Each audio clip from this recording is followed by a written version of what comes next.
gonna be a sweet and sour pork and movie kind of day. For just $21.99. I feel like this will all make sense after I watch the movie. So yeah, that Chinese food was actually, it was pretty good. But the movie, I'm gonna give you my thoughts on the movie without giving you any major spoilers. I'll try to avoid spoilers as much as I can. But basically, I did read some reviews about this movie, and a lot of them were negative. Maybe most of them were negative. They were comparing this movie to The Eternals, which I thought Eternals was a crap movie. One of the worst movies I've seen in my entire life. This movie, though, Ant-Man, Wasp, and the Quantumania, was way better than what these critics were saying, in my opinion. I actually enjoyed this movie quite a bit. It wasn't my favorite MCU movie at all, not even close to being my favorite, but it was actually very enjoyable. A little fun fact, I have not seen Ant-Man 2 yet. Ant-Man and the Wasp, or whatever it's called. But I was able to fill in the gaps. You know, you can kind of gauge what happened in between the timelines there. But the movie, it felt a little long. There is a lot of talking, but I think overall, you know, the talking it had a point to it.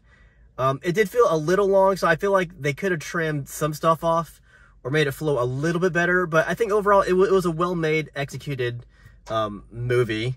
Very sci-fi for this one, because most of this movie takes place in this quantum realm. As the movie says, it's Quantumania. Gotta say though, Ant-Man is not my favorite Avenger at all. But I think they did a fairly good job of making, you know, the story interesting. But to be honest, I felt like Kang the Conqueror was the most interesting character in the entire movie.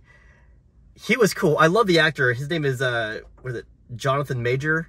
He was in Devotion, and he's going to be in the up-and-coming Creed movie.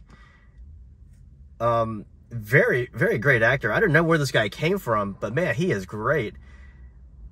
As Kang the Conqueror, he does add a lot of menace to the role. Like, you know, he seems calm, but you can see that there's a lot of ferocity trying to get out of there.